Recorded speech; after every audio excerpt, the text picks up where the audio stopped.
Hello दोस्तों, welcome to Edify Academy for commerce. तो दोस्तों आज हम लेकर के आए हैं क्लास 11 सेमेस्टर 1 का अकाउंटेंसी का पहला क्लास।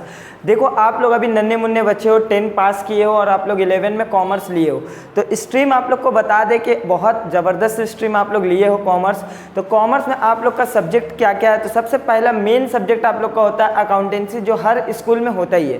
तो अकाउंटेंसी हम लोग थोड़ा आज शुरू करेंगे। आज पहला क्लास है, लेक्चर 1 है आप लोग का अकाउंटेंसी का, जहाँ पे हम लोग पढ़ने वाले basic accounting terms. Basic accounting terms मतलब क्या है कि अकाउंट्स में क्या क्या वर्ड जो पहले आएगा उसको हम लोग थोड़ा समझेंगे, उसके बारे में विस्तार से चर्चा करेंगे, उसके बारे में जानेंगे कि होता क्या है। देन वही सब वर्ड से हम लोग क्या करेंगे, अकाउंटेंसी में सम्स वगैरह बनाएंगे। तो बहुत किसी को लगता है कि अकाउंटेंसी एक प्रैक्टिकल सब्जेक्ट है। जी नहीं, आपको अगर अकाउंटेंसी में कमांड हासिल करना है, अपने आप को माहिर बनाना है अकाउंटेंसी में, तो आपको थ्योरी बहुत ज़्यादा पढ़ना पड़ेगा। समझ में आया? तो थ्योरी ही ये सब अब आज जो हम लोग क्लास करेंगे और आने वाला क्लास भी वो जो रहेगा वो क्या रहेगा, आपका थ्योरी ही बेस पे ज़्यादा क्वेश्चंस रहेगा। मतलब थ्योरी बेस पे हम लोग जानेंगे अकाउंटेंसी क्या होता है। तो बिना टाइम वेस्ट के हम लोग शुरू करते हैं सबसे पहले अकाउंटेंसी। तो आप लोग सबसे पहले ये बताओ, जो सब्जेक्ट आप लोग पढ़ने वाले हो वो सब्जेक्ट होता क्या, अकाउंटेंसी क्या होता है ना? राइट। जब तक अगर सब्जेक्ट नहीं जानोगे तो आप उसके बारे में पढ़ाई कैसे कर सकते हो? नहीं कर सकते हो। तो आपको पहले जानना पड़ेगा कि अकाउंटेंसी क्या था। अकाउंटेंसी क्या है? अकाउंटेंसी एक सब्जेक्ट है। उससे पहले हम एक वर्ड बता देते हैं आप लोग को कि अकाउंटेंसी, 3 वर्ड हम बोर्ड में लिख रहे हैं, अकाउंटेंसी, अकाउंटिंग और ये अकाउंट्स, ये तीनों ही अलग वर्ड है। आप लोग को बहुत सारा टीचर लोग बोलेगा कि चलो आज अकाउंट्स पढ़ेंगे, तो वो अकाउंट्स नहीं होता, अकाउंटेंसी होता। अकाउंट्स बोल करके कोई भी सब्जेक्ट नहीं होता। सब्जेक्ट का नाम क्या हम लोगों का? अकाउंटेंसी। अगर कोई टीचर या कोई आपको बोल रहा अकाउंट्स पढ़ो तो वो रॉन्ग नंबर है, उससे एकदम पीछे छोड़ा लेना, ठीक है। चलिए हम लोग पढ़ने वाले क्या है, अकाउंटेंसी। अकाउंटेंसी क्या है? तो अकाउंटेंसी एक सब्जेक्ट है, या फिर बोल सकते हैं एक बॉडी लैंग्वेज है, जो हम लोगों को क्या देता है, जो हम लोगों को देता है रूल्स एंड रेगुलेशन देता है। क्या देता है? Rules and regulation. किस चीज़ का सर? बुक्स ऑफ अकाउंट्स को मेंटेन करने का। किस चीज़ का? बुक्स ऑफ अकाउंट्स को मेंटेन करने का रूल्स एंड रेगुलेशन देता है। सर नहीं समझे हम, है ना, टेंशन क्यों ले रहे हो? देखो अकाउंटेंसी क्या है ना, अकाउंटेंसी एक लॉ है। वो लॉ क्या बताता है हम लोगों को कि कैसे बुक्स ऑफ अकाउंट्स मेंटेन करना है। देखो बुक्स ऑफ अकाउंट्स को क्या बोलते हैं? खाता पत्तर मेंटेन करना, है ना। तो खाता पत्तर मेंटेन एक मोदी दुकान भी करता है, एक चाय का दुकान भी करता है, एक किराना का शॉप है, वो भी आपका अकाउंट्स को मतलब मेंटेन कर रहा है, अपना रोजमर्रा का खाता पत्तर को वो रिकॉर्ड करता है। लेकिन क्या उसका अकाउंटेंसी या जो वो रिकॉर्ड किया, क्या उसको आप देख करके समझ सकते हो? क्या किसी और को समझा सकते हो? तो आंसर इज नो। क्यों? क्योंकि वो अकाउंट्स का जो एक प्रिंसिपल से या गाइडलाइन से जो बोल भी सकते हो आप, ये लॉ है, उसको वो फॉलो नहीं किया। तो अकाउंटेंसी हम लोग को यही सिखाता है कि ये एक सब्जेक्ट है जो हम लोग को क्या देता है, रूल्स एंड रेगुलेशन देता है कि अकाउंट्स को कैसे मेंटेन किया जाता है। उसके लिए हम लोग पढ़ाई करेंगे अकाउंटेंसी। आया समझ में कि कैसे बुक्स ऑफ अकाउंट्स को मेंटेन किया जाता है? क्लियर? नेक्स्ट अकाउंटेंसी तो सर क्लियर हो गया। तो अकाउंटिंग क्या होता है? देखो अकाउंटिंग ING लग गया, मतलब ये क्या हो गया, वर्ब हो गया कि नहीं? वर्ब में भी क्या लगता है? ING लगता है। तो अकाउंटिंग क्या है सर? तो अकाउंटिंग यही है, ये एक आर्ट है, कला है। किस चीज़ का? जो अकाउंटेंसी हम लोग को बताया है ना, उसी को फॉलो करते हुए उसी को रिकॉर्ड करेंगे मान कर करके, वो क्या हो जाएगा? अकाउंटिंग हो जाएगा। देखो लॉ क्यों आता है कोई भी चीज़ को? कि उसमें कुछ गलतियां ना हो, कुछ खराबी नहीं हो। जैसे एग्जांपल्स लो, आपका रेड लाइट या फिर ग्रीन लाइट जो ट्रैफिक में चलता है, वो एक लॉ है। अगर वो एक दिन के लिए बंद कर दिया जाएगा तो इससे क्या होगा? मुसीबत होगा कि नहीं? गाड़ी से आपस में टकराएगा, निज़ाम पूरा बिगड़ जाएगा। तो इसी के लिए लॉ आया है। उसी तरह अकाउंटेंसी भी क्या है? एक लॉ है, जो हम लोग को क्या बताता है कि बुक्स ऑफ अकाउंट्स को कैसे मेंटेन करना है। अब वही को फॉलो करते हुए हम लोग अकाउंट्स बनाएंगे तो वो क्या हो जाएगा? अकाउंटिंग हो जाएगा। बोलिए क्लियर है? जो यहाँ सीखे वो यहाँ प्रैक्टिकली अप्लाई करेंगे, वो क्या हो जाएगा? अकाउंटिंग हो जाएगा। तो पढ़िए डेफिनेशन क्या? अकाउंटिंग एक आर्ट है। क्या है? कला है। किस चीज़ का? 3 वर्ड हम लिख रहे हैं, recording, classifying and summarising of what? Business transaction. सबसे पहले बिजनेस ट्रांजेक्शन का मतलब जान लो। बिजनेस ट्रांजेक्शन का मतलब होता है लेन देन करना। क्या करना? जो भी बिजनेस में लेन देन हो रहा ना, सामान के बदले सामान, पैसा देना या सामान के बदले पैसा लेना, ये सबको क्या बोलते हैं? Business transaction. अकाउंटिंग क्या है? एक आर्ट है। किस चीज़ का? रिकॉर्ड करने का। देखो पहले कोई भी मोदी का दुकान को लेकर के चलो, आप कोई चाय का दुकान ले लो या कुछ भी किराना का शॉप ले लो, वहाँ पर क्या होता है? कुछ भी सामान लेन देन होता है, उसको पहले क्या किया जाता है? रिकॉर्ड किया जाता है। रिकॉर्ड करेंगे किस चीज़ को सर, ट्रांजेक्शन को, जो भी लेन देन हो रहा है उसको हम लोग रिकॉर्ड करेंगे। देन क्या करेंगे हम लोग, क्लासीफाई करेंगे। सर क्लासीफाई मतलब थोड़ा सा और अच्छे से बताइए ना। देखो एक दुकानदार है, मान लो एग्जांपल यहाँ पे हम शॉप बना रहे, एक शॉप है, ये है शॉपकीपर, तो इसके पास कस्टमर, बहुत सारा कस्टमर आता होगा ना लेन देन करने के लिए, कस्टमर्स बहुत सारा आता होगा, दिन भर में लाखों हज़ारों आता होगा। तो सबका क्या होता होगा, कोई उधार में लेता होगा, कोई कैश में लेता होगा, कोई उधार में सामान ये खरीद करके लाता होगा, है ना। तो बहुत सारे ट्रांजेक्शन हो रहा है, वो सबको वही क्या करेगा, लेन देन करेगा। उसी तरह ये अपना शॉप में जितना भी सामान बेच रहा होगा वो किसी से खरीद करके लाया होगा, मतलब होलसेलर से खरीद करके लाया होगा, कुछ कैश में खरीदा होगा, कुछ उधार में खरीदा होगा। तो ये सब जितना भी लेन देन हो रहा है उसको पहले क्या किया जाएगा, रिकॉर्ड किया जाएगा। अब रिकॉर्ड हो गया, देन क्या करेंगे हम लोग, क्लासीफाई करेंगे। क्लासीफाई करेंगे मतलब हर एक कस्टमर का अलग अलग नाम होता है, तो सबका अलग अलग खाता बनाएंगे, अलग अलग पेजेस बनाएंगे। जैसे एग्जांपल एक मोदी का शॉप में भी क्या होता है, जितना भी मान लीजिए राहुल लेकर के गया, ये तुम्हारा मोनू लेकर के गया, ये आपका सोनू सामान लेकर के गया, है ना, ये आपका चिंटू ले गया, ये आपका मिंटू ले गया सामान, तो सबका नाम का अलग अलग खाता बनाएंगे कि राहुल से कितना पैसा मिलना है, कितना देना है, मोनू को कितना लेना है, कितना देना है, समझ में आ रहा, सोनू से कितना लेना है, कितना देना है, चिंटू से कितना लेना है, कितना देना है, मिंटू से कितना लेना है, देना है, ये सब क्या करेंगे, सबका अलग अलग खाता नाम बनाएंगे। उसी को क्या बोलते हैं, क्लासीफाई। क्लासीफाई का मतलब ही क्या होता है, बंटवारा कर देना। अब ये सब कर लिए, देन क्या करेंगे हम लोग, समराइज। समराइज का मतलब क्या होता है, जोड़ देना। देखो एक साल में जितना भी ये शॉपकीपर बिजनेस किया सबको वो रिकॉर्ड किया, सबका खाता अलग अलग बनाया। साल के आखिरी में उसको क्या करना होगा, समराइज करेगा, वो जोड़ेगा, जोड़ करके पता करेगा कि उसका बिजनेस फायदा में चल रहा है या नुकसान में चल रहा है, किससे कितना पैसा लेना है, नहीं लेना, ये सब लास्ट में वो करेगा, जिसको क्या बोलते हैं, समराइजिंग। जब बुक्स ऑफ अकाउंट्स क्लोज होता है हर साल 31 मार्च को, 31 मार्च को उसको पता करना होगा कि उसका बिजनेस प्रॉफिट कमा रहा है या नुकसान कमा रहा है। बोलिए क्लियर है। तो अकाउंटिंग क्या है, अकाउंटिंग एक आर्ट है, किस चीज़ का, रिकॉर्डिंग, क्लासिफाइंग एंड समराइजिंग। किस चीज़ का, बिजनेस ट्रांजेक्शन का। देखो ट्रांजेक्शन मतलब होता है लेन देन। अब वो लेन देन बिजनेस का होना चाहिए। मान लो हम मोदी का दुकान है, तो मोदी का जितना भी बिजनेस में लेन देन हो रहा है वो सबको रिकॉर्ड करेगा। मोदी का कोई पर्सनल घर में भी खर्चा होगा, उसका वाइफ का खर्चा होगा, उसका बच्चा का ट्यूशन फीस होगा, वो सबको वो बुक्स ऑफ अकाउंट्स में रिकॉर्ड नहीं करेगा। क्यों, क्योंकि वो हाउस होल्ड ट्रांजेक्शन हो गया। उसको रिकॉर्ड सिर्फ किसका करना है, बिजनेस ट्रांजेक्शन का रिकॉर्ड करना है। क्लियर। चलिए इससे क्या पता चलता है सर, अकाउंटिंग से, अकाउंटिंग का मतलब उद्देश्य क्या है, ऑब्जेक्टिव्स क्या, क्या मकसद है हम लोग बना रहे। तो मैनेजमेंट को मतलब ओनर को क्या पता चलता है अकाउंटिंग से, कि उसका फाइनेंशियल रिजल्ट कैसा है, उसका कंपनी फायदा में चल रहा है, नुकसान में चल रहा है, नुकसान में चल रहा है तो क्यों चल रहा है, उसको ठीक करने के लिए क्या करना चाहिए, नहीं करना चाहिए, वो सब कैसे पता चलेगा, अकाउंटिंग से पता चलेगा। क्लियर। नेक्स्ट आते हैं अकाउंट्स। अकाउंट्स क्या है, देखो सबका अलग अलग नाम हम लोग बनाए थे ना, जिसको क्लासीफाई बोले थे हम, सबका अलग अलग खाता बनाए थे। वो सबका खाता को लास्ट में हम लोग क्या करते हैं, जोड़ते हैं, समराइज करते हैं, जोड़ते हैं। राहुल से हमको कितना लेना है, मोनू से हमको कितना लेना है, सोनू से कितना लेना है, चिंटू को कितना देना है, मिंटू को कितना देना है, ये सब क्या होगा आपका लास्ट में सबका अलग अलग खाता जो बनाएंगे, अलग अलग रिकॉर्ड करेंगे, उसी को क्या बोलते हैं, अकाउंट्स बोलते हैं। रेलिवेंट ट्रांजेक्शन, उससे रिलेटेड जितना भी, मोनू से रिलेटेड मोनू का खाता में रिकॉर्ड होगा, सोनू से रिलेटेड सोनू का खाता में होगा, रिलेवेंट ट्रांजेक्शन में रिकॉर्ड होगा, पर्टिकुलर हेड में जाएगा। क्लियर है सर। फिर से बताइए अकाउंटेंसी क्या है। अकाउंटेंसी एक सब्जेक्ट है जो हम लोग क्या देता है, रूल्स एंड रेगुलेशन देता है कि बुक्स ऑफ अकाउंट्स को कैसे मेंटेन करना है, वो सिखाया। उसी को सीख कर करके हम लोग अकाउंट्स मेंटेन करेंगे, तो ये क्या होगा, अकाउंटिंग, जो कि एक आर्ट है। किस चीज़ का, recording, classifying, summarising of what, business transaction. Clear. Next क्या, अकाउंट्स। अकाउंट्स का एक समराइज रिकॉर्ड है जो रेलिवेंट ट्रांजेक्शन का अलग अलग हेड पे, पर्टिकुलर हेड पे जाता है। क्लियर एकदम। चलिए नेक्स्ट आते हैं बिजनेस ट्रांजेक्शन्स।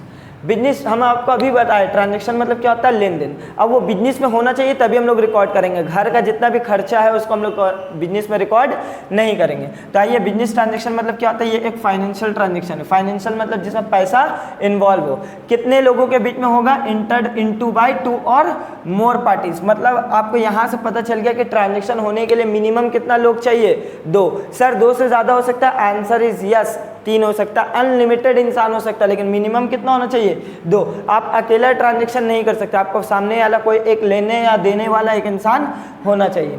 क्लियर है। और इसी को हम लोग रिकॉर्ड करते हैं बुक्स ऑफ अकाउंट्स में, और ट्रांजेक्शन को हम लोग मनी में एक्सप्रेस कर सकते हैं। क्लियर है। नेक्स्ट कैपिटल, सर कैपिटल मतलब क्या होता है, राजधानी? नहीं, इंडिया के जैसे कैपिटल दिल्ली है, नहीं, वो कैपिटल का बात यहाँ नहीं किया। कैपिटल का मतलब यहाँ पर अगर नॉर्मल वे में हम समझाएं तो कैपिटल का मतलब होता है पूंजी। क्या होता है? पूंजी, जो बिजनेसमैन अपना बिजनेस में लगाता है। देखो कैपिटल मतलब क्या होता है ना, लोग या टीचर अक्सर क्या करता है, गलती करता है। क्या गलती करता है? वो लोग बोलता है ना कि बिजनेसमैन जो भी बिजनेस में पैसा लगाया उसको कैपिटल बोलेंगे। यहाँ बात सिर्फ पैसा का नहीं हो रहा है, एनीथिंग, इट इंक्लूड्स एनीथिंग। कुछ भी अगर बिजनेसमैन अपना बिजनेस में लगा दिया, चाहे वो पैसा हो चाहे वो एसेट्स हो। सर ये एसेट्स मतलब क्या होता है? सर अभी समझने के लिए आप लिख दो प्रॉपर्टी या फिर जायदाद बोल दो, ठीक है। कुछ भी अगर बिजनेस में बिजनेसमैन, मान लो हम एडिफाई एकेडमी कोचिंग का मालिक है, तो हम बिजनेस में कुछ भी लगाए, ये बोर्ड लाए, ये चेयर लाए, ये डेस्क लाए, जो कुछ भी लाए, फैन लाए, ये सब क्या है मेरा? पैसा लगाए, एसेट्स लगाए, ये सब क्या है मेरा? एसेट्स है। तो बिजनेस में कुछ भी लगाओ, आप पैसा लगाओ या फिर एसेट्स लगाओ, ओनर लगाना चाहिए। कौन लगाना चाहिए? ओनर। उसको क्या बोलेंगे? कैपिटल। सर और अच्छे से समझाइए। मान लीजिए एक मोबाइल का शोरूम है मेरा, क्या है? मोबाइल का शोरूम है। तो मोबाइल का शोरूम शुरू होने से पहले क्या किए होंगे हम लोग? कुछ बिजनेस में पैसा लगाए होंगे। तो वो जितना भी हम लोग पैसा लगाए हैं बिजनेस में, उन सबको क्या बोलेंगे हम लोग? कैपिटल बोलेंगे। क्या बोलेंगे? कैपिटल बोलेंगे। सर मोबाइल बेचने के लिए ना हम लोग क्या किए थे, एक फर्नीचर लाए थे जो अपना घर से हम उठा करके अपना बिजनेस में या दुकान में ले गए। तो वो भी जो फर्नीचर आप बिजनेस में लगाए हो वो भी क्या कहलाएगा? आपका कैपिटल ही कहलाएगा। तो बिजनेस में आप चाहे पैसा लगाओ या कोई एसेट्स, पलंग ले करके चले गए या कोई फर्नीचर हम ले आ करके बिजनेस में दुकान में रख दिया, वो भी क्या कहलाएगा? कैपिटल कहलाएगा। लेकिन उसको कौन लगाएगा? ओनर लगाना चाहिए, क्योंकि बाहर वाला अगर कुछ बिजनेस में लगा रहा तो वो कैपिटल नहीं होगा, वो लोन कहलाएगा, है ना। Next, drawings. सर ड्राइंग्स मतलब क्या? जो बचपन में बनाते थे? जी नहीं। जब ओनर बिजनेस में कुछ भी लगाता है उसको क्या बोला था हम? कैपिटल। जब ओनर बिजनेस से कुछ भी निकाल लेगा, किस लिए? पर्सनल यूज़ के लिए। यहाँ एक वर्ड बहुत इंपॉर्टेंट है, पर्सनल यूज़। पर्सनल यूज़ के लिए बिजनेस से कुछ भी ओनर निकाल लेगा उसको क्या बोलेंगे हम लोग? ड्राइंग्स बोलेंगे। पढ़िए, ड्राइंग्स मतलब क्या है? चाहे वो पैसा हो या कोई एसेट्स हो, अगर बिजनेस से निकाल लिया गया, बिजनेस से निकाल लिया गया, कौन निकाला? ओनर। किस लिए? ये वर्ड को ध्यान से सुनिएगा, पर्सनल यूज़ के लिए। एग्जाम्पल, हम बिजनेस का कैश से क्या किए? बिजनेस का कैश काउंटर से कैश निकाले और अपना वाइफ को घुराने ले गए, या अपना बच्चा का ट्यूशन का फीस भर दिए, ये सब क्या कहलाएगा? आपका ड्राइंग्स कहलाएगा। क्लियर है? बिजनेस से कुछ भी निकाले, मान लो मेरा मोबाइल का शोरूम है, एक मोबाइल हम निकाले और अपना वाइफ का एनिवर्सरी में गिफ्ट कर दिए, वो भी क्या कहलाएगा? ड्राइंग्स, क्योंकि वो मेरा पर्सनल यूज़ है। समझ में आ रहा? मेरा निजी मामला का खर्चा, वो सब अगर हम बिजनेस से करने लगेंगे तो उसको क्या बोलेंगे? ड्राइंग्स। नेक्स्ट, एसेट्स क्या होता है? सर अभी हम आपको बताए थे, क्या एसेट्स मतलब क्या होता है? जायदाद, प्रॉपर्टी। पढ़िए, एसेट्स मतलब क्या होता है? एनी रिसोर्स, कुछ भी जिसको या तो बिजनेस ओन कर रहा है या तो कंट्रोल कर रहा है, ठीक है। कौन ओन कर रहा है, कंट्रोल कर रहा है? बिजनेस, बिजनेसमैन नहीं। देखो अकाउंटेंसी का एक पहला कलमा है, दिमाग में एकदम गार्ड बांध करके रख लीजिए जो अभी हम बोलने जा रहे हैं। बिजनेस में ओनर अलग होता है, बिजनेस में ओनर अलग है और बिजनेस अलग है। एग्जाम्पल सर, लॉ के नज़र में मसनून सर अलग और एडिफाई एकेडमी अलग, रिलायंस कंपनी अलग और मुकेश अंबानी अलग। तो आप जब भी अकाउंट्स मेंटेन करिएगा, खुद को ओनर मत समझोगे, खुद को क्या समझोगे? बिजनेस समझोगे। जैसे अगर रिलायंस कंपनी का आप अकाउंट्स बना रहे हो तो खुद को क्या समझोगे? रिलायंस कंपनी समझोगे, ना कि मुकेश अंबानी। क्लियर है? चलिए, इसके पीछे रीज़न है, आपको धीरे धीरे समझ में आ जाएगा थोड़ी देर में, ठीक है। साथ चलो, बहुत मज़ा आएगा आप लोग को। इतना डिटेल्स में इतना कुछ आप लोग को नहीं पढ़ाया जाता है। नॉर्मली आप लोग को डायरेक्ट ऊपर से अकाउंटेंसी समझाएंगे, समझा करके निकल जाएंगे, बस यही है सिलेबस में, इसी को जानो। और आप लोग अभी आप लोग के लिए ये सब सब्जेक्ट एकदम पूरी नया है। इससे पहले आप कभी 10 में, 6 में, 5 में कभी नहीं पढ़े, ये सब सब्जेक्ट एकदम नया है। तो आपको पूरा डिटेल्स में हम समझाएंगे, ठीक है। अगर आप लोग अभी तक का कोचिंग वगैरह ज्वाइन नहीं किए हो तो मेरा घर आप लोग के लिए हमेशा खुला हुआ है। जल्दी से जल्दी एनरोल कराइए, जहाँ पे हम लोग डिटेल्स में कंसेप्ट एक एक चीज़ आप लोग को क्लियर हम कराएंगे, ठीक है। चलिए नेक्स्ट आते हैं हम लोग एसेट्स की तरफ। एसेट्स क्या होता है? एनी रिसोर्सेज, कुछ भी जिसका मालिकाना हक ओनर के पास नहीं हो बल्कि किसके पास हो? बिजनेस के पास, या फिर कंट्रोल कर रहा हो बिजनेस उसको। It is use to produce, अभी ये वर्ड में भी हम आएंगे, ओन्ड और कंट्रोल के बीच में भी ये सब बोलते रहे, बहुत डीप में हम आप लोग को ले जा करके पढ़ाएंगे, इतना कोई नहीं बताएगा। विच इज़ ओन्ड और कंट्रोल बाय बिजनेस। एसेट्स को हम लोग क्यों यूज़ करते हैं? या तो सामान बनाने में, it is use to produce और टू सेल एनीथिंग, या तो सामान बनाने में या तो सामान सेल करने में जो हेल्प करता है। उसका कोई पॉजिटिव इकोनॉमिक वैल्यू, उसको क्या बोलेंगे, एसेट्स बोलेंगे। सर आइए फिर से आराम से समझते हैं। एसेट्स मतलब क्या है, प्रॉपर्टी। अब वो प्रॉपर्टी किसका होना चाहिए, बिजनेस का होना चाहिए। या तो बिजनेस को उसमें मालिकाना हक हो, या तो बिजनेस उसको कंट्रोल करता हो। सर कंट्रोल करता हो और ओन मतलब अलग चीज़ होता है। देखो अमूमन कोई भी चीज़ का ओनरशिप और कंट्रोल दोनों सेम होता है। जैसे ये बोर्ड का ओनरशिप किसके पास है, मेरा पास है। इसको कंट्रोल भी कौन करेंगे, हम ही करेंगे। हम बोर्ड को इधर घसका दे, इधर कर दे, नीचे रख दे, मेरा कंट्रोल में। तो बिजनेस में बहुत सारा चीज़ ऐसा होता है ना जिसका ओनरशिप नहीं रहता बिजनेस के पास, बस उसका क्या रहता, कंट्रोल रहता है। जैसे एग्जाम्पल, बिजनेस आप लोग ये सुने हो, लीज।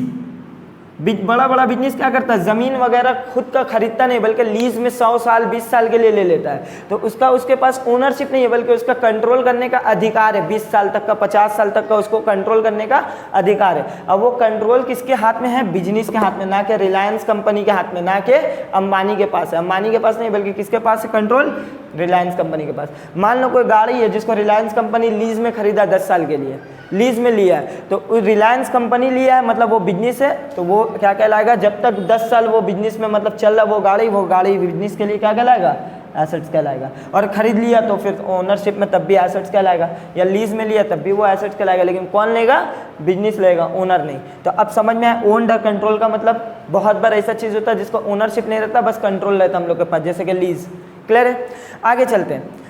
कुछ भी चाहे उसका ओन करे या कंट्रोल करे, कौन करे, business. It is use to produce, या तो सामान बनाने में या तो सेल करने में। सर ये समझे नहीं, एग्जाम्पल लीजिए, हम एक ना मशीन लाए।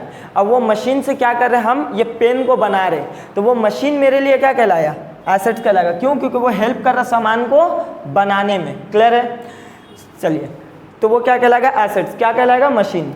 अब हम ये सेल करने के लिए, पेन को सेल करने के लिए दुकान में हम एक फर्नीचर लगाए, फर्नीचर को सजा कर करके फर्नीचर में ये पेन बेच रहे थे। तो इस बार ये फर्नीचर मेरा सामान बनाने में हेल्प नहीं किया, प्रोड्यूस करने में हेल्प नहीं किया, बल्कि सेल करने में हेल्प कर रहा है, तब भी वो क्या कहलाएगा, फर्नीचर भी क्या कहलाएगा, एसेट्स कहलाएगा। क्लियर है, कोई भी ऐसा चीज़, कोई भी ऐसा वस्तु जिसका ओनरशिप या कंट्रोल बिजनेस के पास है, वो किस लिए यूज हो रहा है बिजनेस में, या तो सामान बनाने में या तो सामान सेल करने में, और उसका कुछ एक पॉजिटिव इकोनॉमिक वैल्यू, मतलब उसको अगर हम बेचेंगे तो वो क्या कहलाएगा, एक पॉजिटिव इकोनॉमिक वैल्यू, मतलब उससे कुछ पैसा हमको रिटर्न में मिलेगा अगर हम लोग बेचेंगे तो। मतलब इसको हम लोग कैश में कन्वर्ट कर सकते हैं अगर चाहे तो, फ्यूचर में बेच करके। तो वो क्या कहलाएगा भाई साहब, एसेट्स कहलाएगा। क्लियर है, बहुत डिटेल में ले गए एसेट्स, हमको नहीं लगता इतना डिटेल में आपको एसेट्स को पढ़ाया होगा। नेक्स्ट आते हैं लाइबिलिटी। लाइबिलिटी का मतलब क्या होता है, जिम्मेदारी। क्या होता है, जिम्मेदारी। ठीक है, ऑब्लिगेशन जिसको बोलते हैं, ये ऑब्लिगेशन है, मतलब कर्जा बोल सकते हैं हम लोग लाइबिलिटी को। लाइबिलिटी क्या है, एक ऑब्लिगेशन है जो बिजनेस को क्या करना पड़ेगा, पे करना पड़ेगा। किसको, अदर एंटिटी या फिर फर्म को। एंटिटी, फर्म किसको बोलते हैं, बिजनेस को बोलते हैं। ऑर्गेनाइजेशन, ये सब किसका नाम है, बिजनेस का नाम है। एंटिटी, फर्म, ऑर्गेनाइजेशन, एंटरप्रेन्योरशिप, ये सब का नाम क्या है, बिजनेस को बोलते हैं। Is called liability. लाइबिलिटी क्या है, जो बिजनेस को किसी और को चुकाना है उसको क्या बोलेंगे, लाइबिलिटी। नेक्स्ट आते हैं हम लोग गुड्स। ये इंपॉर्टेंट है, ध्यान दीजिएगा। गुड्स मतलब क्या होता है, गुड्स या फिर कमोडिटी एक ही वर्ड है। गुड्स मतलब क्या होता है, जिस चीज़ का आप तिजारत कर रहे हो वो चीज़ आपके लिए क्या कहलाएगा, गुड्स। एग्जाम्पल लीजिए, हम पेन बेचने का बिजनेस कर रहे हैं तो पेन मेरे लिए क्या कहलाएगा, गुड्स। लेकिन ये पेन बेचने के लिए हम फर्नीचर रखे या मशीन रखे, वो सब क्या कहलाएगा, एसेट्स। क्लियर है, लेकिन कोई बिजनेस है जो फर्नीचर का ही काम कर रहा है, फर्नीचर बनाता है, तो उसके लिए फर्नीचर क्या कहलाएगा, गुड्स कहलाएगा। मेरे लिए पेन बेचने का बिजनेस है, मेरे लिए फर्नीचर गुड्स नहीं है बल्कि पेन गुड्स है, लेकिन फर्नीचर का जो बिजनेस कर रहा है उसके लिए फर्नीचर क्या हो जाएगा, गुड्स कहलाएगा। तो जिस चीज़ का आप ट्रेड कर रहे हो, तिजारत कर रहे हो, वो चीज़ आपके लिए क्या कहलाएगा, गुड्स कहलाएगा। अब सुन लीजिए जो हम बोलने जा रहे हैं। गुड्स क्या है, goods physical item of trade है। गुड्स को हम लोग दो नाम से जानते हैं अकाउंटेंसी में। अब वो दो नाम क्या है, या तो परचेज या तो सेल्स। ठीक है, गुड्स को हम लोग कभी भी अकाउंटेंसी में गुड्स बोल करके नहीं लिखते। गुड्स को दो नाम से हम लोग जानते हैं, परचेज या तो सेल्स। परचेज मतलब क्या होता है, जब आप सामान खरीद करके लाते हो उसको क्या बोलेंगे, परचेज। और जब आप सामान सेल करते हो, बेचते हो, तो उसको क्या बोलेंगे, सेल्स। अब आते और विस्तार से जानते हैं हम लोग परचेज का मतलब क्या होता है। तो देखिए, the term purchase is use for purchase of goods. सामान को खरीद रहे किस लिए, या तो रीसेल करने के लिए, यहाँ से ध्यान दीजिएगा, या तो प्रोड्यूस करने के लिए। एग्जाम्पल, सर मेरा ना गाड़ी का शोरूम है, क्या है, गाड़ी का, 4 व्हीलर्स का मेरा शोरूम है। हम क्या कर रहे हैं, गाड़ी का पार्ट्स खरीद करके ला रहे हैं, स्क्रू वगैरह, वायर या फिर लोहा लकड़, जितना भी हमको गाड़ी बनाने में यूज़ हो रहा है वो सब हम खरीद करके लाए। तो जो सामान हम खरीद करके लाए वो सब क्या, रॉ मटेरियल्स है। तो यहाँ पर ही प्रोड्यूस करने में हेल्प कर रहे हैं ना, तो रॉ मटेरियल भी हम जो खरीद करके ला रहे हैं उसको भी हम लोग क्या बोलेंगे, परचेज। मतलब सर परचेज में जो आपका गुड्स जो कहलाता है वो गुड्स क्या है, आपका रॉ मटेरियल भी आता है। जैसे फिर से हम एग्जांपल दे रहे हैं, हम बिजनेस किसका कर रहे हैं, गाड़ी का, ठीक है, 4 व्हीलर्स हम ला रहे हैं। मान लो हम इससे टाटा कंपनी से हम गाड़ी खरीद करके ला रहे हैं और अपना शोरूम में बेच दे रहे हैं, बना बनाया गाड़ी ला रहे और ला करके बेच दे रहे। तो ये गाड़ी मेरे लिए क्या, इसी का हम बिजनेस कर रहे तो गाड़ी मेरे लिए क्या कहलाएगा, गुड्स। और जब खरीद करके लाएंगे हम अगर टाटा कंपनी से तो वो क्या कहलाएगा, परचेस कहलाएगा। क्लियर। और बेच देंगे तो क्या कहलाएगा, सेल्स कहलाएगा। अब यहाँ पर हम बना बनाया गाड़ी नहीं लाए बल्कि हम खुद से मैन्युफैक्चर कर रहे गाड़ी को। तो हमको क्या चाहिए, पार्ट्स चाहिए, रॉ मटेरियल चाहिए, लोहा लक्कड़ चाहिए। तो वो भी जब हम खरीद के लोहा लक्कड़ ला करके गाड़ी बना रहे तो वो लोहा लक्कड़ भी क्या कहलाएगा, परचेस कहलाएगा। मतलब रॉ मटेरियल्स भी परचेस के अंदर आते हैं। देख लीजिए, प्रोड्यूस करने में या तो रीसेल करने में, बना बनाया गाड़ी ला के बेच दिए, रीसेल कर दिए, या फिर बना करके बेच रहे हैं तब भी वो क्या कहलाएगा, परचेस कहलाएगा। बोलिए क्लियर है। अब परचेज आप कैश में भी कर सकते हो, उधार में भी कर सकते हो। आइए सेल्स में, सेल क्या है, जिस चीज़ का आप तिजारत करो, जिस चीज़ का आप तिजारत करो उसको क्या करना, सामान को बेच देना, उसमें क्या, उसको क्या बोलेंगे, सेल्स। और सेल्स भी कैश में भी हो सकता है, क्रेडिट में भी हो सकता है। उम्मीद है आप लोग को इतना पूरा आराम से एक एक डिटेल्स में समझ में आया होगा। नहीं समझ में आप पीछे जा करके फिर से पढ़िए और ये जितना भी हम बोर्ड में लिखाते जा रहे हैं इसको साथ साथ क्या करते जाओ, लिखते जाओ। क्लियर है, उतारिए। चलिए नेक्स्ट, आप लोग का बोर्ड में कुछ हम नोट्स लिखे, इसको क्या करिएगा, वीडियो पॉज करके पहले इसको उतार लीजिए आप लोग, देन हम लोग आगे बढ़ेंगे। चलिए लास्ट, इसके बाद हम लोग क्या पढ़े थे, लास्ट परचेज और सेल्स पढ़े थे, है ना। परचेज मतलब क्या होता है, जब सामान खरीद के लाते हैं तो परचेज, और जब बेच देते हैं तो सेल्स। उसी के बाद आप लिखिएगा परचेज रिटर्न और सेल्स रिटर्न। परचेज रिटर्न क्या होता है, जब हम लोग सामान खरीद करके लाए, कुछ भी रीज़न की वजह से जब हम लोग उसको वापस कर देते, चाहे उसमें कुछ खराबी निकल गया हो या फिर हमको ज़रूरत नहीं पड़ा हो या फिर उसका कहीं और हम लोग को सस्ता में मिल रहा है, हम लोग वापस कर दिए कि भैया हमको नहीं चाहिए सामान, उसको क्या बोलेंगे, परचेज रिटर्न। यहाँ पर वापस कौन कर रहा है, हम कर रहे हैं। हम मतलब बिजनेस वापस कर रहा है, किसको, जिसे खरीद करके लाया उसको वापस कर दे रहा। पढ़िए, गुड्स परचेज में be return for any reason. Return कर दिया कौन, बिजनेस, रिटर्न बाय बिजनेस लिख सकते हो यहाँ पे, return by business for any reason. Business वापस कर दिया किसको, जिसे खरीद के लाया था उसको। क्लियर है। नेक्स्ट, रिटर्न इनवर्ड, जिसको सेल्स रिटर्न भी बोलते हैं। अच्छा, परचेज रिटर्न को रिटर्न आउटवर्ड बोलते हैं। देखो पहले तुम सामान खरीद के लाए, अब क्या कर रहे हो, वापस कर दे रहे हो। तो वापस कर रहे हो तो आपके पास से चला जा रहा मतलब आउट हो रहा, माल निकल रहा, आउटवर्ड। क्लियर है, ऐसे करके याद रखिएगा। और सेल्स रिटर्न को क्या बोलते हैं, रिटर्न इनवर्ड। हम पहले माल बेच दिए, सेल कर दिए, वहाँ से कस्टमर क्या किया, वापस कर दिया मेरा दुकान में, मतलब मेरा बिजनेस में वापस आ गया वापस, मतलब इनवर्ड।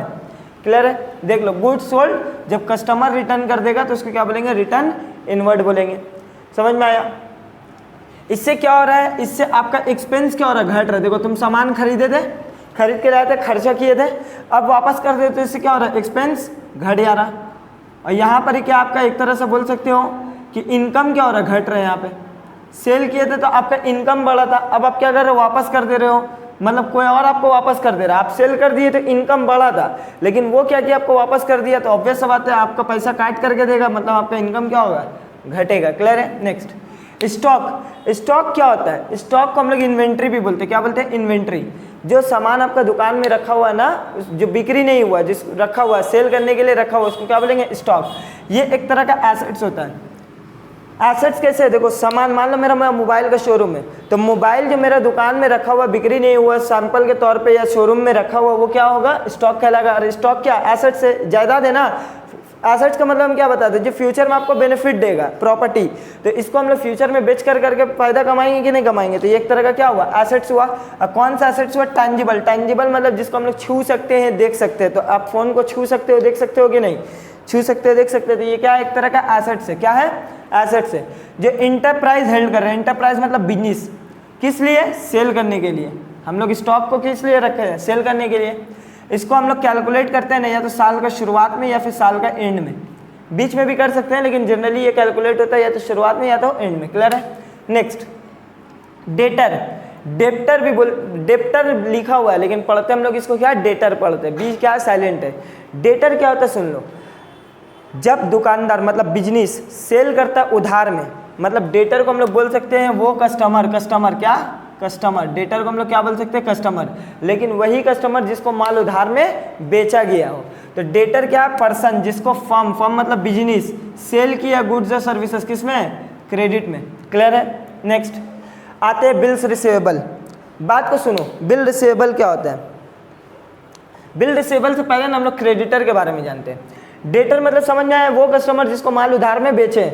जब बिजनेस किसी से खरीद करके लाएगा उधार में, उसको क्या बोलेंगे, क्रेडिटर। जैसे मान लो ये मेरा बिजनेस है, ठीक है, ये लोग कस्टमर है और ये क्या है, सप्लायर है, जिससे सामान खरीद करके लाया बिजनेस और इन लोग को क्या कर रहा है, बेच रहा है।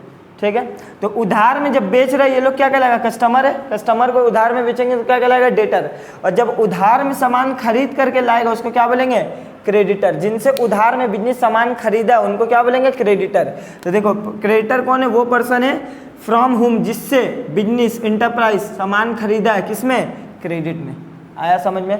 तो डेटर मतलब क्या होता है, जिसको सामान उधार में बेचा, और क्रेडिटर मतलब जिससे सामान उधार में खरीदा। वो इंसान को, वो व्यक्ति को क्या बोलेंगे हम लोग, डेटर या फिर क्रेडिटर बोलेंगे। क्लियर। आइए अब सुनिए सब बिल रिसीवेबल क्या होता है। देखो बिल रिसीवेबल से पहले ना आप लोग को हम एक चीज़ के बारे में बताते हैं। लॉ वाले लोग क्लास 12 में सेमेस्टर 4 में एक लॉ का चैप्टर पढ़ेगा जिसका नाम है नेगोशिएबल इंस्ट्रूमेंट।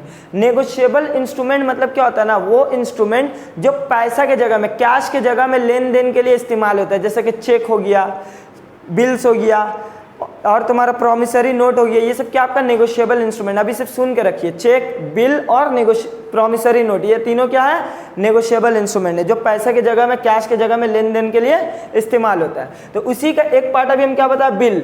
अब बिल के ऊपर ना एक चैप्टर है अकाउंटेंसी में, क्लास 11 में ही फर्स्ट सेमेस्टर में, बिल्स ऑफ एक्सचेंज। क्या नाम है, बिल्स ऑफ एक्सचेंज। ये एक चैप्टर आप लोग पढ़ने वाले अकाउंटेंसी में क्लास 11 में ही, ठीक है। तो बिल्स ऑफ एक्सचेंज में क्या होगा, सुनिए, एक वर्ड है बिल्स रिसीवेबल। बिल क्या होता है ना, जैसे देखो हम कस्टमर को इसको माल बेचे, मान लो मोनू है, ये मोनू को माल बेचे और सोनू को माल बेचे उधार में।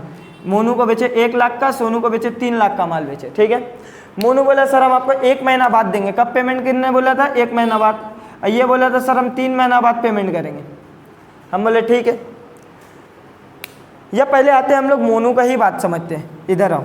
मोनू को हम लोग माल बेचे उधार में, कितना रुपया का, 1 लाख रुपया का उधार में, ठीक है। 1 महीना का टाइम लिया मोनू, हम बोला ठीक है। 1 महीना बाद हम मोनू के पास गए पेमेंट के लिए कि मोनू भाई पैसा दो, 1 लाख रुपया तुम वादा किए थे देने का। मोनू बोलेगा हमको तो याद नहीं है, हम भूल गए, हमको कोई याद नहीं, हम तो आपको चिंते ही नहीं। मतलब इनडायरेक्टली वो मेरा पैसा, इंटेंशन क्या है उसका, मार लेने का पैसा, और देगा नहीं।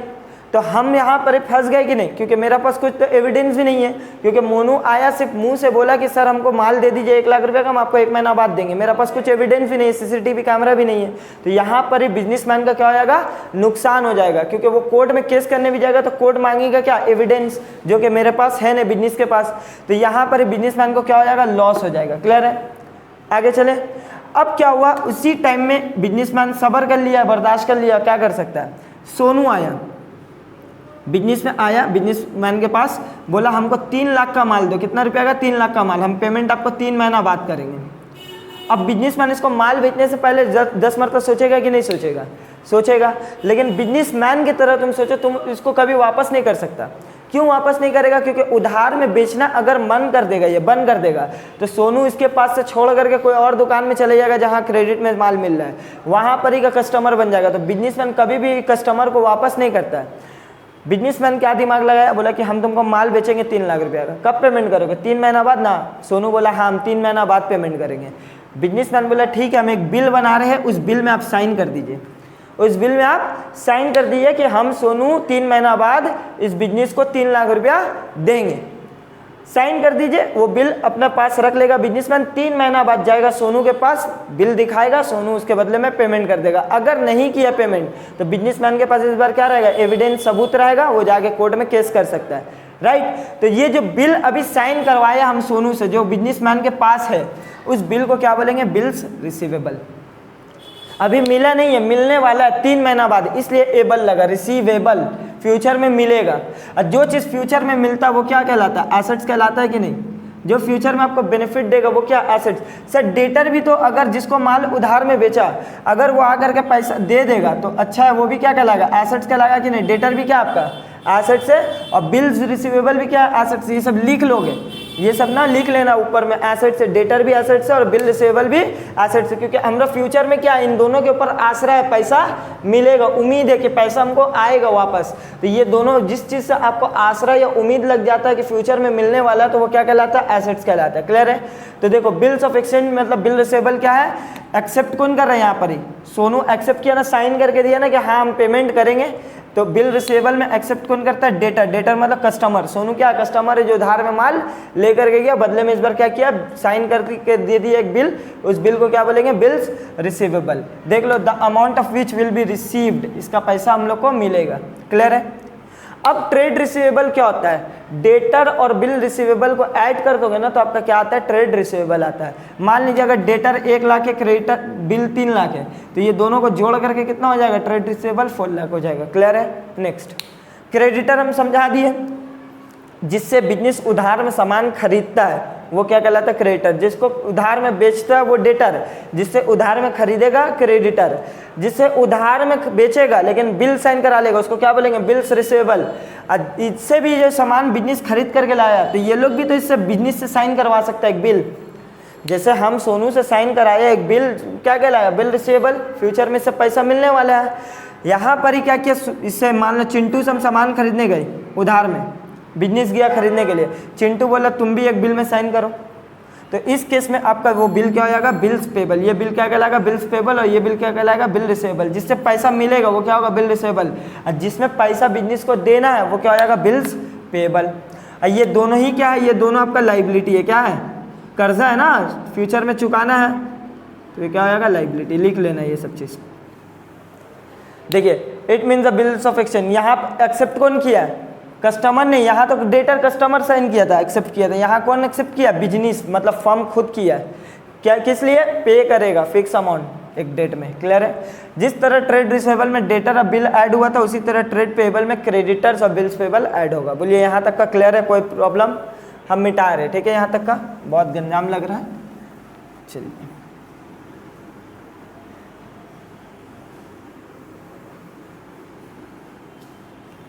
अब आते हैं हम लोग डिस्काउंट के बारे में जानते हैं। सही है, डिस्काउंट क्या होता है, सुनिए डिस्काउंट क्या होता है। बचपन से सुनते हुए आ रहे हैं ना, खास करके लड़कियां डिस्काउंट सुनेगी बस आँख एकदम फड़फड़ाना शुरू, आज डिस्काउंट चाहिए हमको। चलिए डिस्काउंट क्या होता है ठीक है, चलिए डिस्काउंट क्या होता है, जब कस्टमर को हम लोग कंसेशन देते हैं, कुछ छूट देते हैं, रिबेट छूट या कंसेशन देते हैं प्राइस के ऊपर, उसको क्या बोलेंगे हम लोग, डिस्काउंट बोलेंगे। यहाँ तक तो आपको पता था कि कस्टमर को कुछ भी छूट देंगे। 1 लाख का माल है, हम उसको बोला ठीक है 95,000 रुपया दे दो, 95,000, तो 5,000 रुपये का क्या हो गया, डिस्काउंट हो गया। क्लियर है। तो ये डिस्काउंट के मतलब तो हम लोग जानते थे, लेकिन ये नहीं जानते थे कि डिस्काउंट 2 तरह का होता है, एक ट्रेड डिस्काउंट और एक कैश डिस्काउंट। अब सुनो, ट्रेड डिस्काउंट और कैश डिस्काउंट क्या होता है, सुन लीजिए, एग्जाम्पल से समझते हैं, ठीक है। मान लो ये बिजनेस है, मतलब हम है, अपने आप को हमेशा क्या मानने बोले, हम बिजनेस, ठीक है, ये हम है। खुद को आप लोग मेरे जगह में अपने आप को मान लेना, ठीक है, ये तुम लोग हो, ठीक है। कस्टमर आया आपका दुकान में, 2 तरह का कस्टमर आया सामान खरीदने के लिए, ठीक है। मान लो मोनू आया और सोनू आया, सर और कोई नाम नहीं मिलता है, अरे प्यारा नाम है मोनू सोनू। चलिए मोनू आया सामान खरीदने, एक सामान पसंद किया जिसका टैग में मतलब लिस्ट में प्राइस, टैग जिसको बोलते हैं लिस्ट बोलते हैं, tag price, list price, invoice price, सबका मतलब क्या होता है, सेम होता है, सबका मतलब क्या होता है, सेम, ठीक है। टैग में दाम लिखा हुआ था 1 लाख रुपया, कितना, 1 लाख रुपया। तो क्या हम लोग खुद सोचो, कोई भी दुकान में हम लोग जाते हैं जीन्स खरीदने या शर्ट खरीदने या कपड़ा खरीदने के लिए, क्या उसका टैग जो दिया हुआ रहता है हम लोग क्या वही प्राइस दे करके आते हैं, दाम बोल करते हैं कि ना, मतलब बार्गेनिंग करते हैं। तो मोनू भी हमसे बार्गेनिंग किया, अब बात तय हो गया, 90,000 में क्लियर हो गया, मोनू हमको 90,000 देगा। तो यहाँ पे जो अभी 10,000 का डिस्काउंट दिया, वो डिस्काउंट को क्या बोलेंगे, ट्रेड डिस्काउंट बोलेंगे। कौन सा डिस्काउंट बोलेंगे, ट्रेड डिस्काउंट। ट्रेड डिस्काउंट क्या होता है, सेल करने के टाइम में ही क्या होता है, दाम बोल जो बार्गेनिंग किया जाता है उसको क्या बोलते हैं, ट्रेड डिस्काउंट। याद रखिएगा, ट्रेड डिस्काउंट को बुक्स ऑफ अकाउंट्स में रिकॉर्ड नहीं करते, याद रखिएगा, ट्रेड डिस्काउंट को कभी भी बुक्स ऑफ अकाउंट्स में रिकॉर्ड नहीं करते। आप लोग जितना भी डिस्काउंट रिकॉर्ड करोगे बुक्स ऑफ अकाउंट में, वो कौन सा डिस्काउंट होगा, कैश डिस्काउंट होगा। क्लियर है? अब सुनिए, यहाँ पे 10,000 रुपये जो दिए, देखो दुकानदार के पास दो तरह का कस्टमर आता है। एक कस्टमर आता है ना, बोलता है भैया एक पैंट का दाम कितना है, बोलेंगे 700, बोलेगा हम ना 10 पैंट खरीदेंगे, कितना लगाइएगा, हम बोले चलो 650, तो ये पर पैंट में जो 50 रुपये डिस्काउंट दिए, डिस्काउंट को क्या बोलेंगे, ट्रेड डिस्काउंट। अब वो भी खरीद करके जाएगा ना अपना दुकान में या अपना घर पे, तो वो नहीं बोलेगा कि 700 का पैंट है, वो घर में कितना बोलेगा, 650 का पैंट है। और दुकानदार भी ये रिकॉर्ड करेगा, वो कितना रिकॉर्ड करेगा, 650 ही रिकॉर्ड करेगा, 700 नहीं। आया समझ में? क्योंकि ये बार्गेनिंग के टाइम में डिस्काउंट हो जा रहा है, उस डिस्काउंट को क्या बोलते हैं, ट्रेड डिस्काउंट। पढ़ते हैं, the concession allot by the seller, seller जो दे रहा है किसको, कस्टमर को, या तो क्वांटिटी में या तो वैल्यू में। एक एक तो लेडीज़ नहीं आती है, भैया इतना का सामान आपसे ले लिया, कुछ कम नहीं करिएगा, 1 लाख रुपये का हम सामान ले लिया, कुछ कम करिए। तो वो उस टाइम में जो कम किया जा रहा है सेल करने के टाइम में, या फिर क्वांटिटी में, एक पीस का दाम 700, हम 10 पीस खरीदेंगे, कितना में दीजिएगा। तो ये सब जो क्वांटिटी या फिर वैल्यू में जो डिस्काउंट दिया था, वो डिस्काउंट को क्या बोलते हैं, ट्रेड डिस्काउंट। क्लियर है? समझ में आया? चलिए, अब यहाँ पे हम आपको फिर से समझा रहे एक एग्जाम्पल से ही, एकदम एग्जाम्पल्स को अच्छा से पकड़ के चलना। मोनू आया था ना मेरा दुकान में, 1 लाख का माल को पसंद किया था, कितना में बोला था बात तय करने का, 90,000 में। ठीक है, हम पैक वगैरह कर दिए, मान लो फ़ोन था, एक आईफोन था, ठीक है, 1 लाख दाम था, 90,000 में मोनू को दे दिए। ठीक है, अब मोनू क्या किया है, बैग लिया है, बैग लिया, ले करके दुकान से निकलने लगा। हम बोले भाई पैसा, वो बोला सर हम आपको 1 महीना बाद देंगे। तो अभी ये क्या कहला है, मोनू मेरा एक तरह का डेटर हो गया ना, 1 महीना बाद देगा पैसा। और जान पहचान का लड़का था, हम उसको ऐसे बिल वगैरह नहीं बनाया, ऐसे उसको दे दिया कि 1 महीना बाद वो हमको दे देगा पैसा। ठीक है, लेकिन मोनू जब दुकान से निकल रहा था ना बैग लेकर के, हम पिक्चर बना लेना, मोनू जब दुकान से निकल रहा था बैग लेकर के, तो हम मोनू को बोले रुको, हम मतलब कौन, बिजनेस। ठीक है, हम मोनू को बोले आप रुकिए, एक बात सुनिए। मोनू बोला क्या हुआ, हम बोला आप जो मोबाइल का दाम कितना दीजिएगा हमको फ्यूचर में 1 महीना बाद, बोला सर 90,000। हम ठीक है, अगर आप 1 मंथ के अंदर, अगर आप 1 मंथ के अंदर पेमेंट कर दोगे, अगर बिना खिचिर पिचिर किए आप 1 महीना के अंदर पेमेंट कर दोगे, तो हम आपको 10% और डिस्काउंट देंगे। क्या देंगे, 10% और डिस्काउंट देंगे। मोनू ये बात सुना और सुन कर करके चला गया। आज मोनू आया था मान लो 1 जनवरी को, कब आया था, 1 जनवरी को सामान लेने के लिए।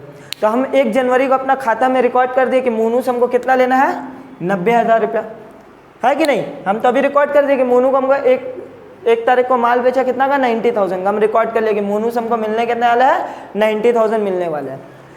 अब मोनू क्या किया ना, 1 महीना के अंदर ही, मतलब एकदम पूरा 29 डेज के बाद वो आकर करके हमको पेमेंट करने आया। बोला सर आपका कितना बाकी है हमको देना। हम बोला बाबू 90,000 रुपये आपको देना। बोला सर आप जाने के टाइम में कुछ बोले थे। हम बोला हाँ बोले थे कि अगर आप टाइम पे हमको पैसा दे दोगे तो हम तुमको डिस्काउंट देंगे 10%। तो 90,000 का 10% डिस्काउंट हुआ कितना, 9,000। तो मोनू बोला लीजिए सर 81,000 और मेरा कर्जा माफ़। हम बोले ठीक है। तो 81,000, देखो हम रिकॉर्ड किए थे कितना मोनू से मिलने वाला है, 90,000, लेकिन हमको मोनू से मिला कितना, 81,000। तो ये जो 9,000 का डिस्काउंट है, इस डिस्काउंट को हम लोग क्या बोलते हैं, कैश डिस्काउंट। आया समझ में। अब यहाँ पे हमको तो लिखना पड़ेगा, क्योंकि हम 1 तारीख को बोल दिए थे कि मोनू से कितना मिलने वाला है, 90,000। क्योंकि 1 तारीख को तो हमको पता नहीं है ना मोनू 1 दिन बाद आएगा या 50 दिन बाद आएगा या 2 महीना बाद आएगा, 3 महीना बाद आएगा, हमको तो पता नहीं है। हम 1 तारीख को रिकॉर्ड कर दिया मोनू से कितना मिलने वाला है, 90,000। लेकिन मोनू 29 डेज बाद ही आकर करके हमको कितना दिया, 81,000। तो ये 9,000 का ये डिफरेंस, उसको अगर हम लोग रिकॉर्ड नहीं करेंगे तो अकाउंट्स क्या हो जाएगा, मिसमैच हो जाएगा। तो ये कौन सा डिस्काउंट है, क्या डिस्काउंट है, इसी के लिए हम बताए। आप लोग जितना भी अकाउंट्स में डिस्काउंट लिखोगे वो कौन सा डिस्काउंट होने वाला है, कैश डिस्काउंट होने वाला है। एकदम पूरा क्लियर। चलिए एक और एग्जांपल हम देते हैं इसी में, ठीक है। हम मोनू को माल बेचे कितना का, 90,000 का, राइट। 90,000 का मोनू को माल बेचे, कब बेचे हैं, 1 तारीख को। कब बेचे, 1 जनवरी को। 1 जनवरी को मोनू को हम 1 लाख का माल 90,000 में बेचे, ठीक। हम 1 तारीख को रिकॉर्ड कर लिए कि मोनू से हमको कितना मिला है, 90,000, ठीक है। अब हम भी तो बिजनेसमैन है, घर गए, घर जा कर के देख रहे वाइफ एकदम चिल्ला चिल्ली लगा दी, क्यों, एनिवर्सरी में गिफ्ट चाहिए, नहीं दीजिएगा तो डिवोर्स, सीधा सीधी एकदम, और कुछ नहीं, एकदम डायरेक्ट डिवोर्स।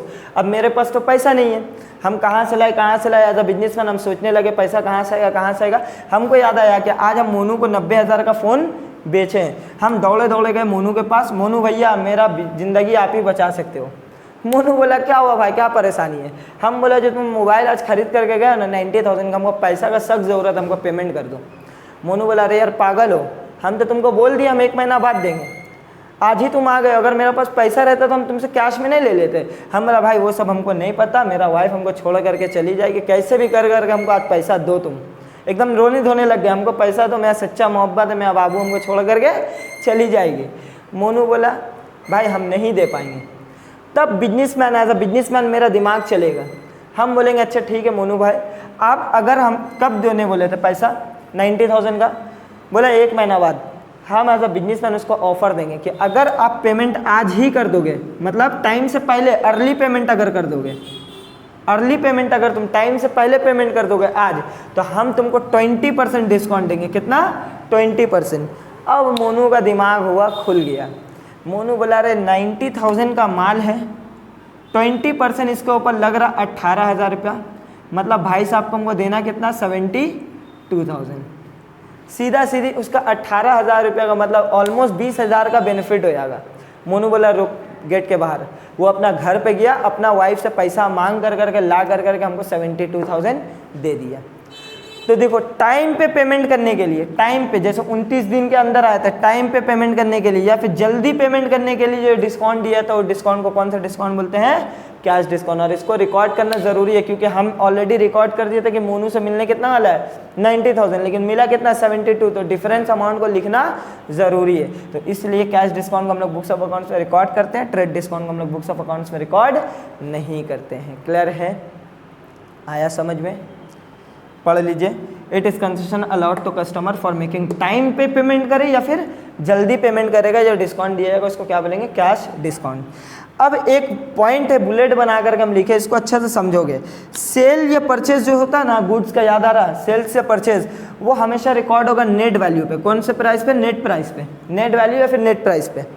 अब नेट वैल्यू क्या होता है सुनो, मिंत्रा में आप लोग जो भी या फ्लिपकार्ट में कुछ भी सामान मंगाते हो तो उसका सबसे पहले अमाउंट दिखाता, मान लो एक शर्ट का 1700 रुपया दिखाता है, फिर उसके बाद उसमें बहुत सारा डिस्काउंट वगैरह माइनस होता है, कूपन वगैरह माइनस होता है, जीएसटी वगैरह ऐड होता है। लास्ट में अमाउंट आप जब पे करते हो 700 या 800 या 1000 रुपया कुछ भी समथिंग जो पेमेंट आप करते हो, वो पेमेंट को क्या बोलते हैं? नेट प्राइस बोलते हैं। और जो ऊपर में प्राइस लिखा हुआ लिस्ट प्राइस, इनवॉइस प्राइस या ग्रॉस प्राइस उसको बोलते हैं। ठीक है, gross price, list price, invoice price या फिर टैग का प्राइस, वो सबको क्या बोलते हैं? 1700। अब पेमेंट तुम एग्जैक्ट कितना किया? 1000। ये नेट वैल्यू। तो याद रखिएगा परचेज और सेल्स हमेशा रिकॉर्ड होगा नेट वैल्यू पे। अब ये नेट वैल्यू कैसे आएगा? ग्रॉस वैल्यू जो है, ग्रॉस वैल्यू उससे या लिस्ट वैल्यू उससे ट्रेड डिस्काउंट माइनस करोगे। ट्रेड डिस्काउंट बता चुके हम अभी, ये वाला ये माइनस कर दिएगा। और अगर कुछ रिटर्न है, सेल्स अगर है तो सेल्स रिटर्न, और परचेज है तो परचेज रिटर्न, उसको माइनस कर दिया, क्या आएगा आपका? नेट वैल्यू आ जाएगा। उम्मीद है पूरा क्लियर हो गया होगा। नेक्स्ट, ये जब भी हम बताए ना बुलेट बना करके, इसके ऊपर भी जब हम लोग जनरल इंटरेस्ट करेंगे तो और ज़्यादा क्लैरिटी मिलेगा। अभी आप सिर्फ लिख करके रखिएगा। क्लियर है? चलिए साथ साथ वीडियो देखते जाना भाई साहब, नहीं तो फिर मुश्किल हो जाएगा आप लोग को। बहुत टाइम निकाल के देख लो, पूरा भीग गए पसीना से आप लोग को पढ़ा रहे हैं। ठीक है, बहुत मेहनत लग रहा है। आप लोग ज़्यादा से ज़्यादा लाइक करिए, शेयर करिए और कमेंट करिए कि कैसा लगा आप लोग को वीडियो। नेक्स्ट आते हैं हम लोग बैड डेट क्या होता है। जिसको कस्टमर, जिसको हम लोग माल उधार में बेचा, वो मेरा अगर पैसा मार लिया, मतलब लॉस हो गया मेरा, तो उसको क्या बोलेंगे? Bad debt. ये बोला था ना मोनू कि 1 महीना बाद हम आपको पेमेंट करेंगे। 1 महीना बाद हम मोनू से गए लेने के लिए पेमेंट, मोनू बोला हम आपको नहीं पहचानते, कुछ भी रीज़न से मोनू या फिर इनकार कर दिया, या फिर खुद उसका माली हालत एकदम ख़राब है, कंगाली हो चुका है, या फिर उसका डेथ हो गया मोनू का, तो हमको पैसे पेमेंट मतलब बिजनेसमैन को पेमेंट नहीं मिला, तो उस केस में बिजनेसमैन का क्या हो गया? लॉस हो गया। उस लॉस को क्या बोलते हैं? बैड डेट बोलते हैं। The amount which becomes irrecoverable, जो कवर करने का मतलब रिकवर करने का लायक नहीं रहा डेटर से, कुछ भी रीज़न से, चाहे वो कंगाली हो गया, कंगाली मतलब इंसॉल्वेंसी, डेथ हो गई उसका, या कोई भी और रीज़न की वजह से, उसको क्या बोलेंगे? बैड डेट बोलेंगे। ये बिजनेस के लिए क्या है? एक तरह का लॉस है। लास्ट आते हैं हम लोग इंसॉल्वेंट पर्सन। इंसॉल्वेंट मतलब क्या होता है? वो इंसान जो कंगाल हो चुका, मतलब जिसका लाइबिलिटी, कर्जा उसका एसेट से ज़्यादा हो गया, कर्जा उसका प्रॉपर्टी से ज़्यादा हो गया, उसको क्या बोलेंगे? Insolvent person. पर्सन जो डेप्ट देने का लायक नहीं है, मतलब डेप्ट देने का लायक नहीं है, मतलब वो ऑलरेडी कंगाल हो चुका है, विजय माल्या जैसे। Next, depreciation. डेप्रिसिएशन क्या होता है? ये भी एक चैप्टर है आप लोग का 11 में। सेकेंड सेमेस्टर में शायद है, डेप्रिसिएशन। ठीक है, डेप्रिसिएशन क्या होता है, देखो हम ये मोबाइल खरीद के लाए मान लो शोरूम से 10,000 में खरीद के लाए, नेक्स्ट डे इसका दाम क्या 10,000 रुपये मिलेगा या नहीं, नहीं मिलेगा, कम हो जाएगा इसका वैल्यू। तो ये जो वैल्यू इसका कम हो जा रहा है उसी को क्या बोलते हैं, डेप्रिसिएशन बोलते हैं। मतलब कोई भी फिक्स एसेट्स का वैल्यू गिर जाता है कुछ भी रीज़न से, चाहे वो टाइम के पास होने की वजह से, मतलब टाइम हो गया, जैसे नोकिया का अगर तुम फ़ोन रखोगे आज इसका कोई भी वैल्यू नहीं है, क्योंकि आज के टाइम में एंड्रॉयड वगैरह आ गया, iOS आ गया, तो उस टाइम पास होने की वजह से उसका वैल्यू गिर गया, या फिर यूज़ करने से आपका वैल्यू उसका गिर गया, दाग धब्बा लग गया है, ये सब वजह से आपका अगर एसेट्स का वैल्यू गिर जाए तो उसको क्या बोलते हैं, डेप्रिसिएशन। और ये एक चैप्टर है आप लोग सीखने वाले हो 11 में ही। ठीक है, यहाँ तक उम्मीद करते हैं आप लोगों को पूरा समझ में आया होगा। आज का वीडियो हम यहीं तक रुकते हैं, देन इसके बाद एक और पार्ट आएगा जहाँ पर हम लोग यही के बारे में बात करेंगे, बेसिक अकाउंटिंग टर्म्स, एसेट्स का टाइप बताएंगे, लायबिलिटी का टाइप बताएंगे, एक्सपेंडिचर का टाइप बताएंगे और रिसिप्ट का टाइप बताएंगे। वहाँ से आपका बेसिक अकाउंटिंग टर्म्स खत्म होगा। देन उसके बाद पार्ट 3 जो आएगा वहाँ पर हम आप लोग को real account, personal account, nominal account के बारे में बताएंगे। फिर उसके बाद पार्ट आएगा जो 4th पार्ट आएगा, वहाँ पे गोल्डन रूल और मॉडर्न रूल के बारे में बता करके हम लोग जनरल इंटरेस्ट शुरू करेंगे। अब कोशिश करेंगे हम लोग अच्छा खासा जनरल इंटरेस्ट कवर करने का। देखो पूरा का पूरा तो हम यूट्यूब में ऑब्वियस सा बात है पूरा नहीं डालेंगे। अगर आपको पूरा क्लासेस करना है तो आपको हम लोगों का लाइव क्लास ज्वाइन करना ही पड़ेगा, जो कि आप लोग का नारकलडांगा मेन रोड पे है। ठीक है, राजा बाजार में। तो अगर आप लोग इंटरेस्टेड हो तो हमको जितना भी डिटेल्स वगैरह है क्लासेस का वो हम आपको डिस्क्रिप्शन बॉक्स में डाल देंगे, अपना नंबर, एड्रेस वगैरह हर एक चीज़। और उम्मीद करते हैं आप लोग पसंद आया होगा। ज़्यादा से ज़्यादा शेयर करिए, लाइक करिए, कमेंट करिए और हम लोग को इंस्टाग्राम में और यूट्यूब में फॉलो ज़रूर करिए भाई। ठीक है, क्योंकि अप्रिसिएशन का यही एक ज़रिया है, आप लोग अप्रिशिएट करिए, हम लोग आप लोग के लिए और ज़्यादा काम करते रहेंगे टाइम टू टाइम। इसी के साथ हंसते रहिए, मुस्कुराते रहिए और पढ़ते रहिए। Bye bye.